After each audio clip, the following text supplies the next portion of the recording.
Father, just help us to understand your word and to practice it. Hashem Yeshua HaMashiach. Amen. All right, I'm going to give you some ideas of how to reset your priorities and enjoy the festival. But first, I'd like to do a quick review on the holiday and the holidays we've been looking into. This is going to be really quick because there's nachos today and when I eat them.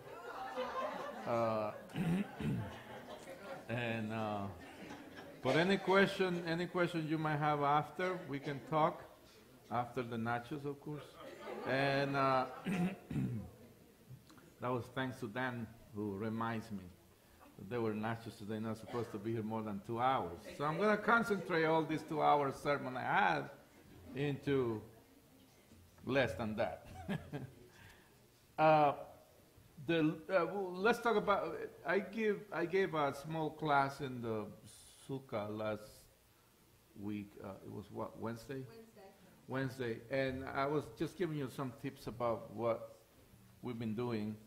And I was talking about salvation and prosperity. This festival is about that, salvation and prosperity.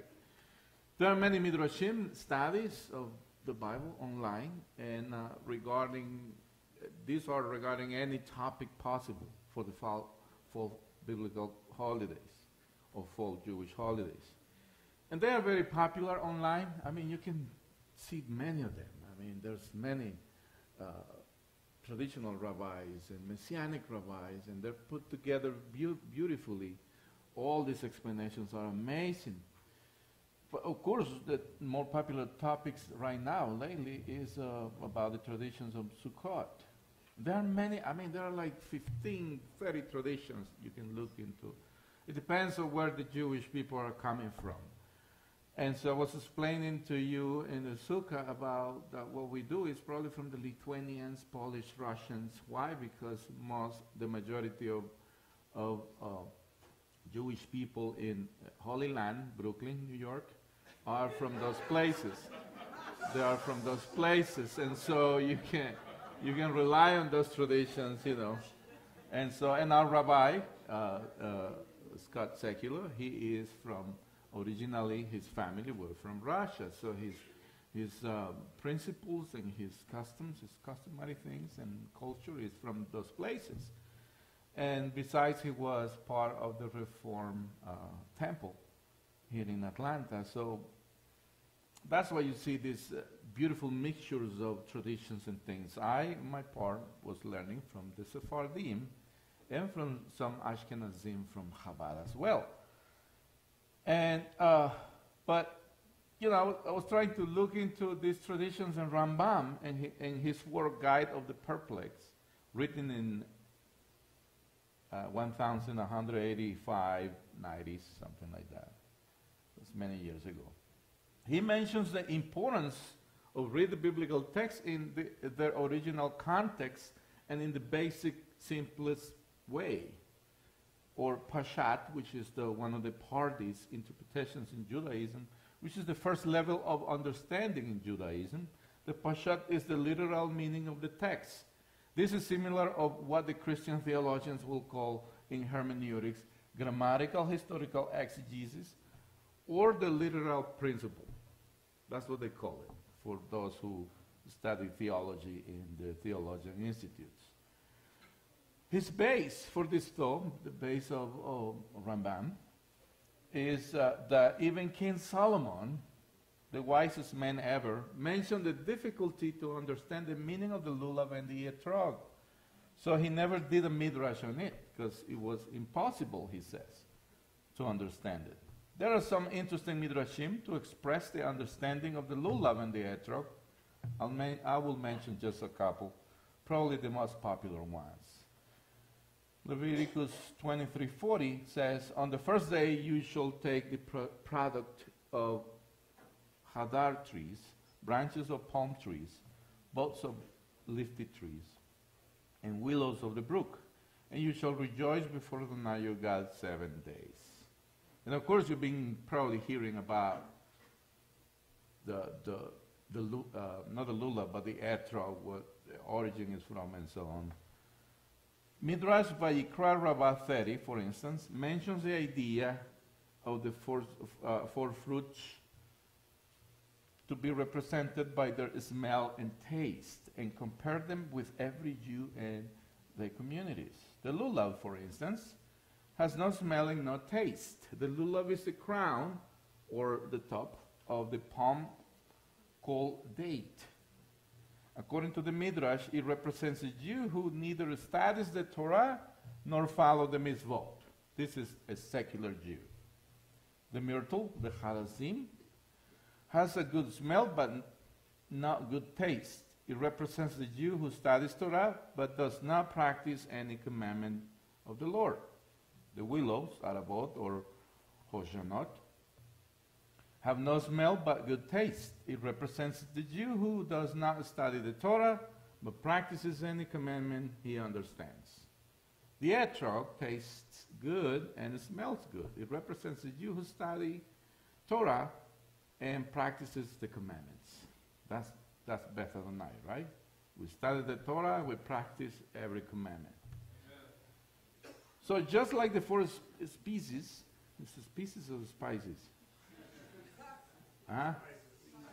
Well, some says spices, some says species. So I'm gonna just call them the fruit. You are the original English speakers, so I don't know. I'm gonna call them spices. Spices, okay. But you know what I'm talking about, the four elements in Sukkot. Just like the four species are together, so the community should be together. We put them together, right? So the community also should be together, including all these kinds of believers I just mentioned to you, from the secular to the very religious ones. Even with our differences on how we approach the Torah and the religion in general, we should be together. That's a good thing. The four species, or spices, can also represent the human body.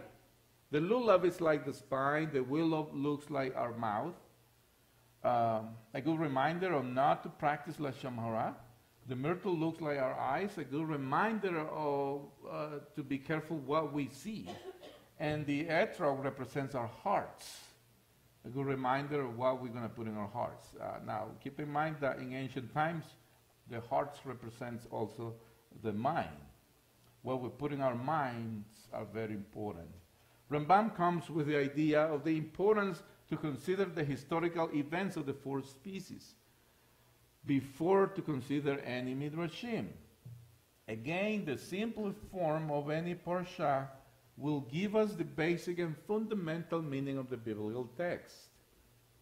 Edui means testimony. Eduyot is the plural. And this is a very important concept in Hebrew and also on the science of forensics. I took a note this time. Something special comes out of our lives when we show up our eduyot, our testimonies. Something important comes up. I had the opportunity to give my testimony to a Jewish person who's a secular one of these days. I think it was a couple months ago. And he just, with my testimony, he was amazed. He was like, wow, I never heard something like that before. And I'm pretty sure he, now is thinking to accept the Messiah just because of my testimony. So give your testimony. It's powerful. It's very powerful. You don't need to be a scholar at all. Okay? Why we are to perform the commandments of the celebration of Sukkot? That's in Leviticus 23, 42, 43. 23, 42 to 43. The complete Jewish Bible says, you are to live in Sukkot for 7 days. Every citizen of Israel is to live in a sukkah. So that generation after generation of you will know that I made the people of Israel live in Sukkot when I brought them out of the land of Egypt. I am Adonai your God. So this is the most important commandment. That's the original idea of why we do this. So there is a historical testimony of the children of Israel as a nation in their 40-year transition between Egypt and the Holy Land of Israel. But this is a testimony to who? Who they were making a testimony to? To the nations. Sukkot is a celebration where the nations are invited. It is all over the Torah and the prophets. 70 bulls are being offered in Sukkot, for instance, representing the 70 nations then. Even the rabbis tells you all the time, the 70 bulls represents the nations. Zechariah 14, for instance, refers to the event in the future where the nations are participating. And I think Bobby mentioned that this morning in his lecture about Shabbat Chol HaMoed Sukkot. And he says, Zechariah 14:16 says, finally, everyone remaining from all the nations that came to attack Jerusalem will go up every year to worship the King Adonai Zebaoth and to keep the festival of Sukkot. 17, if any of the families of the earth does not go up to Jerusalem to worship the King Adonai Zebaoth, no rain will fall on them. See, we should bless anytime it rains. I know it's very uncomfortable for some of us. When it's raining, you're all wet, it's cold, and you're like, I don't know if I want to get up from my bed, and so on. And but it's important to, the raining is so important. We need rain for the lake, right? Lake Lanier.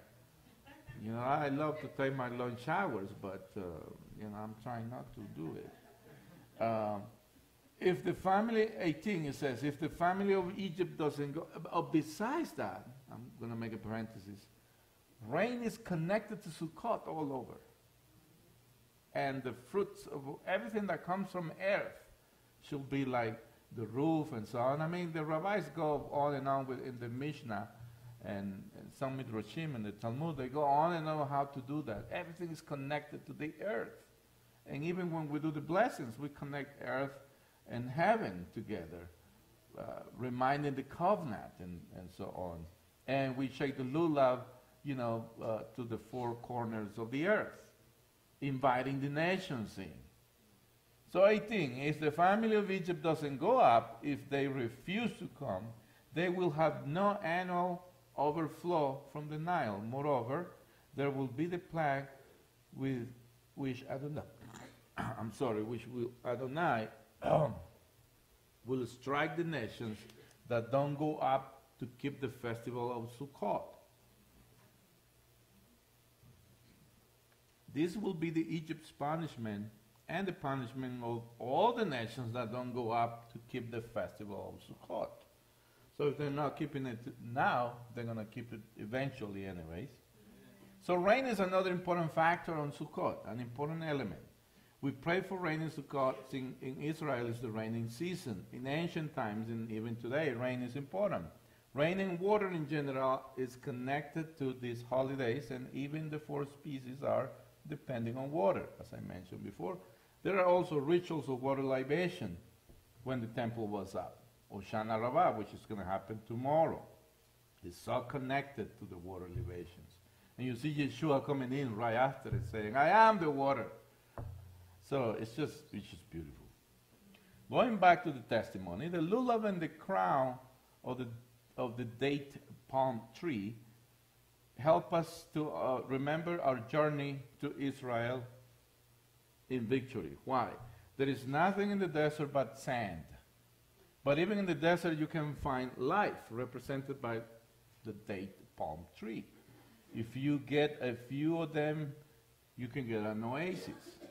Thus, you survive in harsh conditions. It's a way from God to remind us today that we can survive to anything, even if we feel we are passing by the desert. Because we're very dramatic, It's not a desert. It's Georgia, people. Come on. Don't be depressed for nothing. Just kidding. You have the right to be depressed. It's a way from God to remind us today that we can survive to anything, even if we feel we are passing by the desert and our lives are in harsh conditions. Okay? So whatever you're passing through now, you're not in the desert. God is with you. God will get you through. And Midrash tells us that when the Israelites crossed over the Jordan River, the first plants they found was the willows. And when they got inside of the land, the myrtle in great quantities. So they needed to cut them to plant the etrog trees, which they need to treat them very, very careful, representing good quality life, because you need time to take care of those trees. So it's a life of, you have time. There's no water, you have time. There's nothing to worry about it. Someone dedicated to take care of trees and fruit have a prosperous life. The lulav was planted over by where the judges were, by the gates of the cities, to provide shades. When a person used to be in court for any reason, if he won a case, he'll cut a crown of the palm tree, the lulav, and he will shake it, giving a testimony of victory over the case, meaning Hashem helped him on his case. Okay? So we just came out from Rosh Hashanah, Judgment Day, and then we were clean on Yom Kippur, and then we shake the lulav, which means we are victorious over that case. That already Yeshua died for us. So we have the Judgment Day, forgiveness, and a good testimony, shaking the lulav, signifying our victory over death, over anything. So shaking the lulav signifies the victory Hashem gave us, but also the prosperity He gave us. Now, what else do we do in Sukkot? Many communities will say the prayer of Hallel. What are the prayers of Hallel? Hallel means praise. It's not halal, it's Hallel. Halal is something else. That's Arabic. That's something that... Hallel means praise. It's a Jewish liturgical designation for Psalms 113 to 118. As read in the synagogues on festive occasions. In ancient times, Jews recited these hymns of the 3 pilgrim festivals when they offered the required sacrifice in the Temple of Jerusalem. The Psalms express faith in gratitude for divine providence. So, a benediction usually precedes and follows recitation of the Psalms. The preceding benediction is omitted in the eve of Passover, Pesach. The Talmud stipulates that a reading from a book of Esther should replace the Esther on Purim. In time, the term Hallel came to mean the Great Hallel, Psalm 136, which is used in the morning service in the Sabbath festivals and during the Passover Seder. The half Hallel, parts of Psalms 115 and 116 are omitted, is used on the last 6 days of Passover and on the new moon. Can you find that in the so-called New Testament? Of course you do. There are a few references in the Gospel, in the versions of Matthew and Mark. When Yeshua was right after the Seder, and it says in Matthew 26:30, after singing the Hallel, they went out to the Mount of Olives. That's the same in Mark 14:26. After singing the Hallel, they went out of the Mount of Olives. Hallel was recited in the holidays, the pilgrim holidays. There are another reference on the chanting of the Hallel in the Gospel version of John, chapter 12. Verse 12, it says, the next day, the huge crowd that had come up to the feast heard that Yeshua was coming to Jerusalem. So they took palm branches and went out to meet him, shouting, Hoshiana, Baruch haba b'shem Adonai. Blessed is he who comes in the name of the Lord, the King of Israel. This is making a reference of Psalm 118, verses 25 to 26, the end of the chanting of the prayer of Hallel. And this is how it goes. I'm not a good chanting, but this is how it goes. Ana Adonai Oshiana, Ana Adonai Hatzlichana, which means, please Adonai, save us. We beseech you, Adonai, prosper us. So this is again, and then they says, Baruch haba b'shem Adonai. Blessed is he who comes in the name of Adonai. So this is what they were doing then. And they were they were kind of shaking the lulavs, and they were doing other rituals. This is what he was witnessing in there.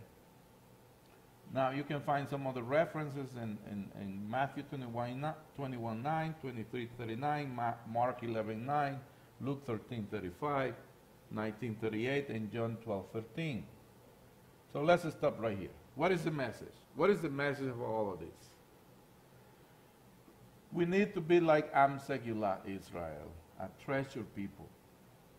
Treasured. We are the treasured peoples for the Lord. You want to see a miracle today?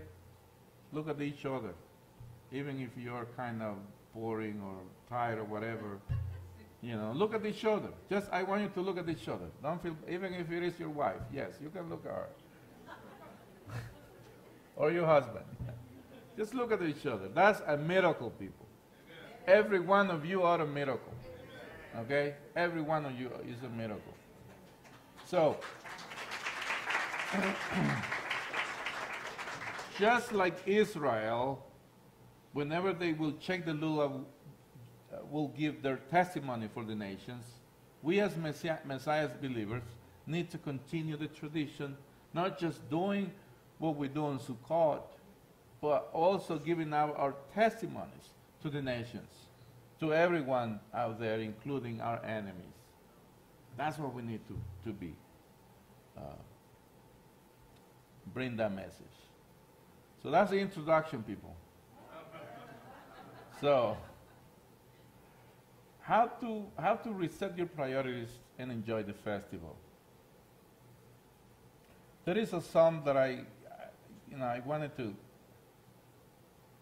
just do my midrash in this little portion. And I've been talking to my wife and others about it. Psalm 104:4.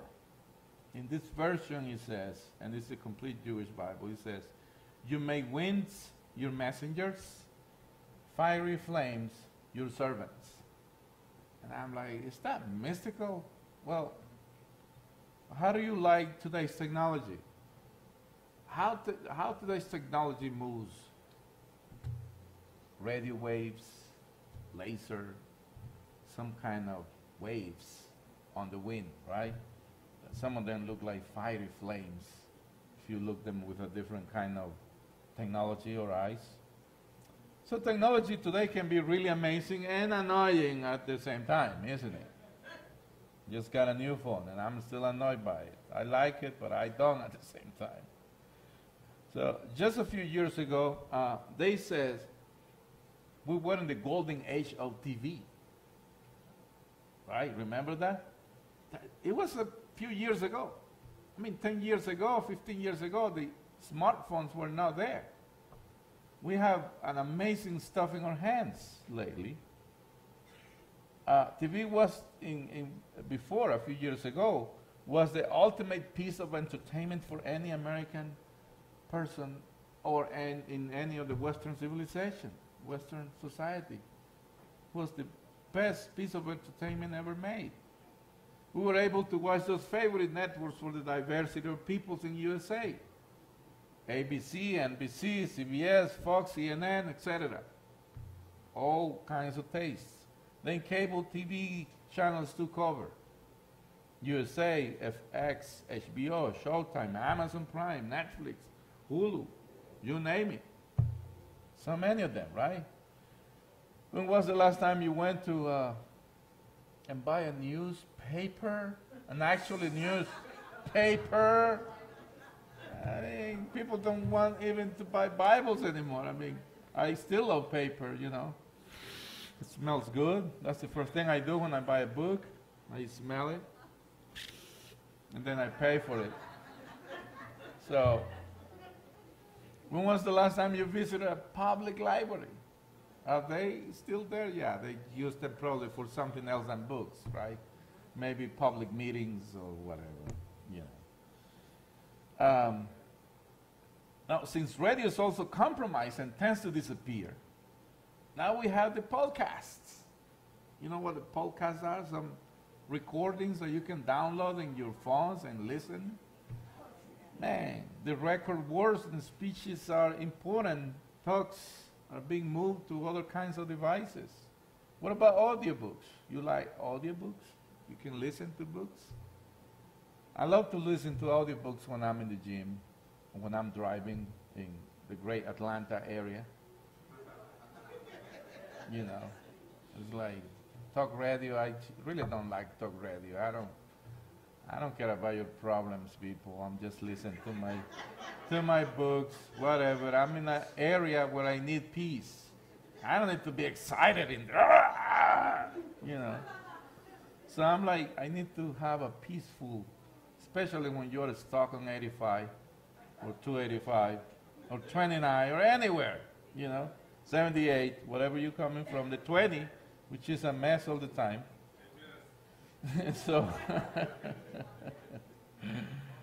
So, and sometimes I listen to podcasts from any rabbi, traditional rabbi or messianic rabbi out there in the world. And I really enjoy those audio presentations as well as all variety of YouTube videos. Yes, I look YouTube as well. And other kinds of communicative presentations out there. But there's also a but in the equation. And that is, we have to be careful on what we allow our eyes and our ears to consume. The industry of all these communication devices and media is contaminated with things that are not necessarily for the believers. Amen. But that is something we as individuals and believers in Messiah, we need to balance out in our lives. And we need to have priorities. So how to set priorities? Well, setting priorities, I'm not saying that it's wrong for you to watch the news or some other TV shows of all kinds. There's nothing wrong with it. But we need to establish priorities in our lives. What is the first thing you do in the morning? So you turn your TV, your computer, your phone, before saying your prayers? I think you have a problem if you do that. Say your prayers before and then do anything else. What is in your heart this morning? What did you put in your heart this morning? What is it? I encourage you to once in a while review your life's content. I will say, but what is that, you might say? Well, you know, a lot of our stuff we do in life stays in a record. Now I'm not talking about record in heaven or anything like that. But it goes like, for instance, in your checkbook. Review your checkbook. How about your social media accounts? Friends and the content your friends use.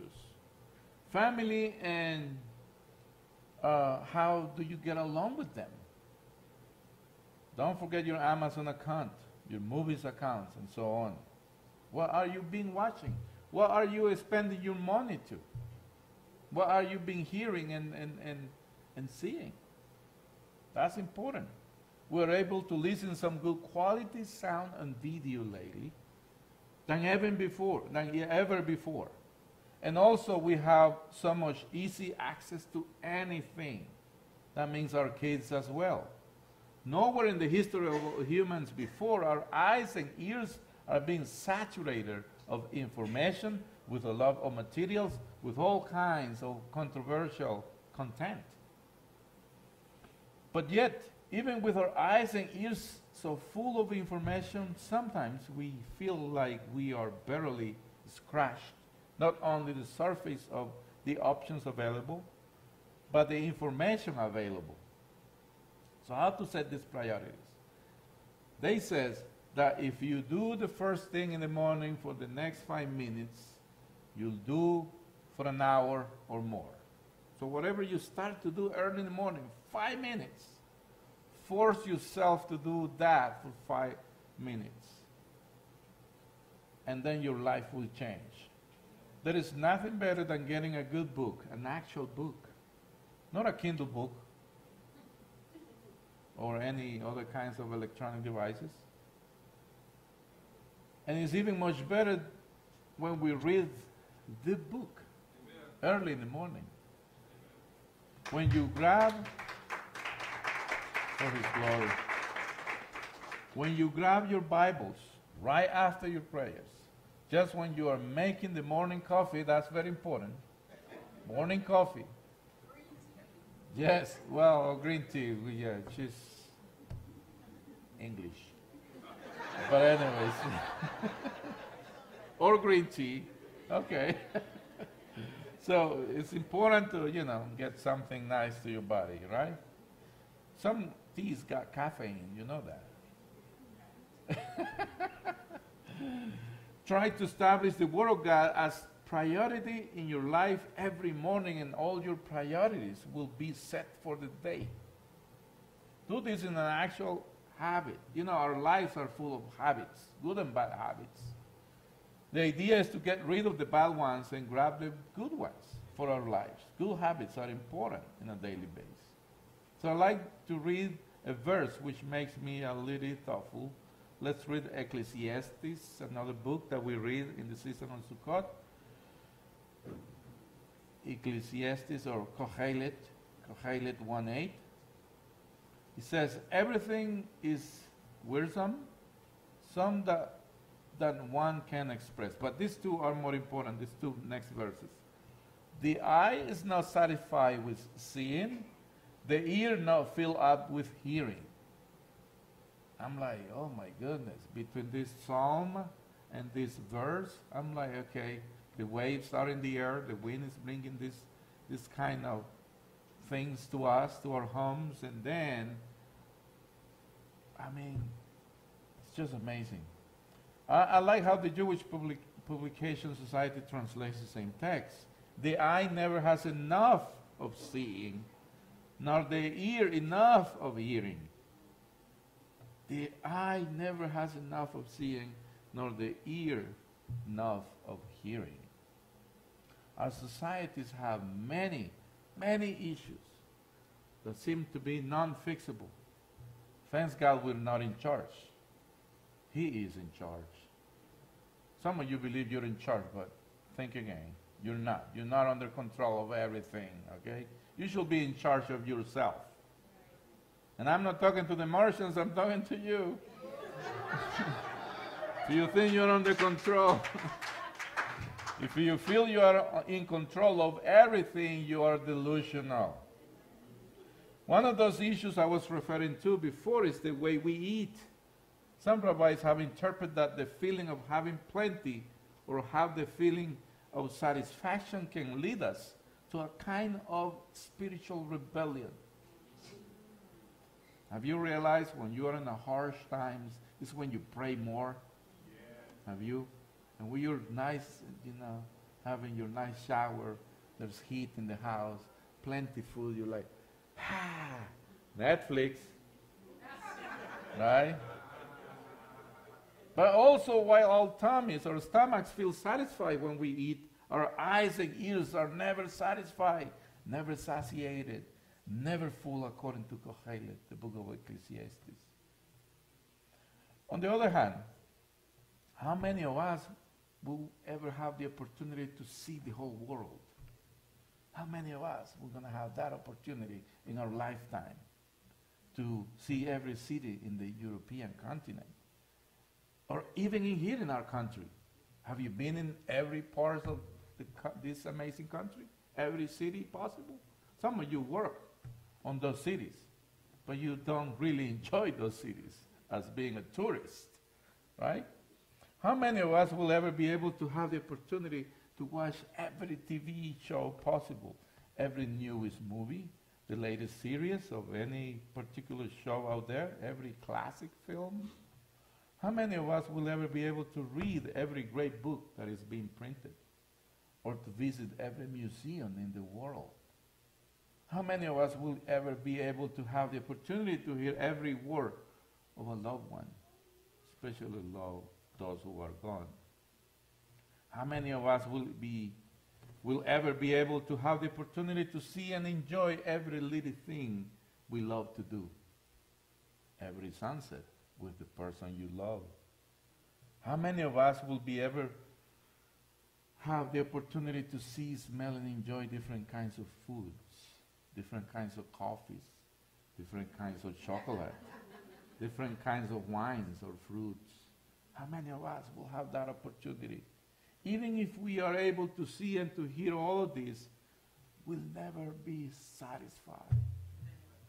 That is crazy. But I'd like to consider a couple midrashim, if you allow me.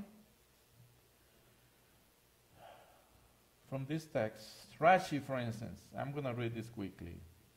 Rashi, for instance, Rashi comments not only on the Torah, but on just about any of the Hebrew stuff. He suggests that the kind of a speech that is never satisfying refers to idle talk that is not of the Torah. This implies an assumption, is that conversation and hearing about Torah is in some way able to satisfy, perhaps more completely or on a deeper level, just in a very narrow sense, to study an ancient biblical text, a Torah portion a week, in a very deeply way and understanding. That, my friends, is better than any show on Netflix or Hulu or a couple of hours browsing the internet for no reason. The study of the Word of God of any kind, deep, basic, or just reading the weekly Parashah, Haftarah, and the portion of the Apostolic Scriptures should exclude most shows or any other idle talk, or at least will put them toward the end of at least our daily priorities. I'm not saying it's wrong, just you need to put them in the bottom of your list. What is Rashi? What I think Rashi is trying to teach us here is to remind us to establish habits of properly prioritizing what's more important to see and hear. Rabbi Joseph Caro, an important medieval sage from the era of Rashi, has a more strict option on this verse of Kohelet.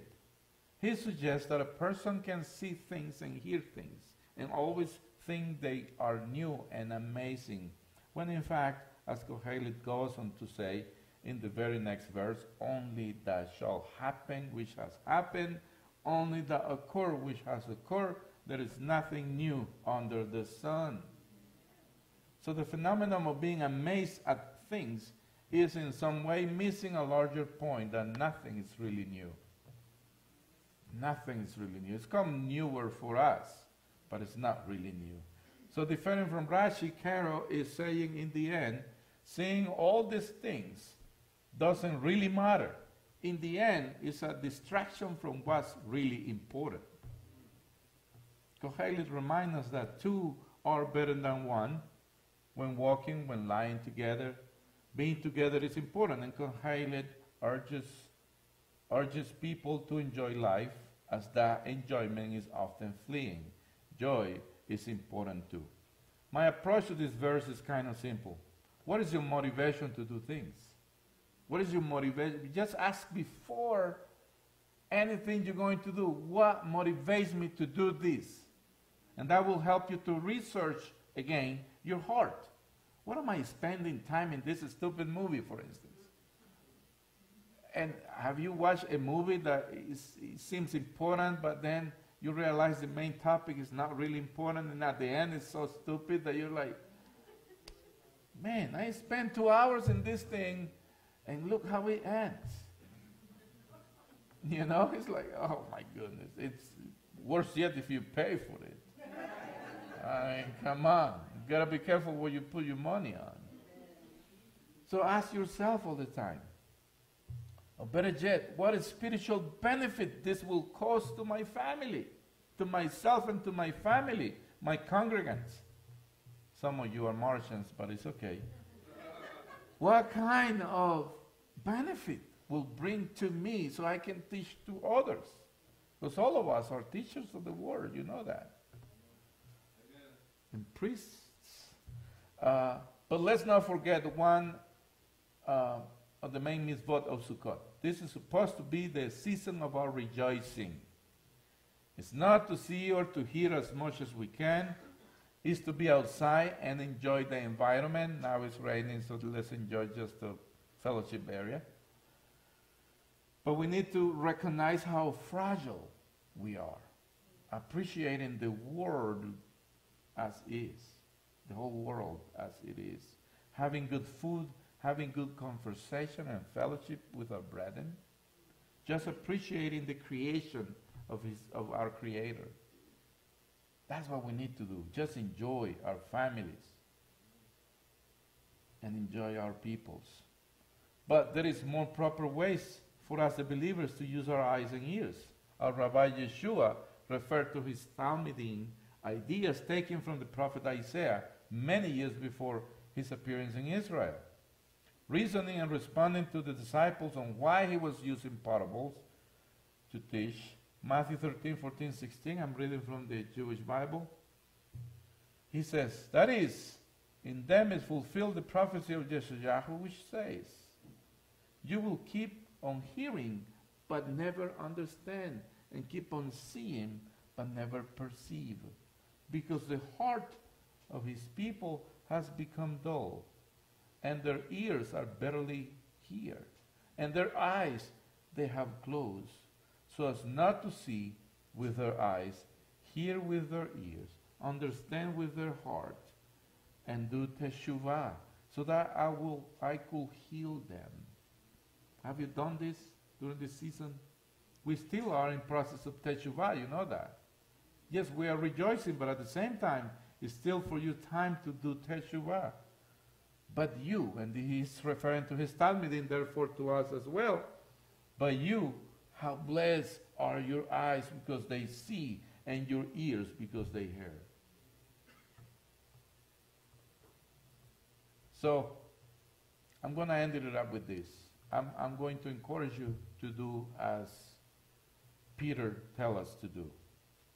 1 Peter 3, 11, 13. Turn from evil and do good. Seek peace and chase after it. For Adonai keeps his eyes on the righteous, and his ears are open to their prayers. But the face of Adonai is against those who do evil things. For who will hurt you if you become zealous for what is good? May Adonai bless his word.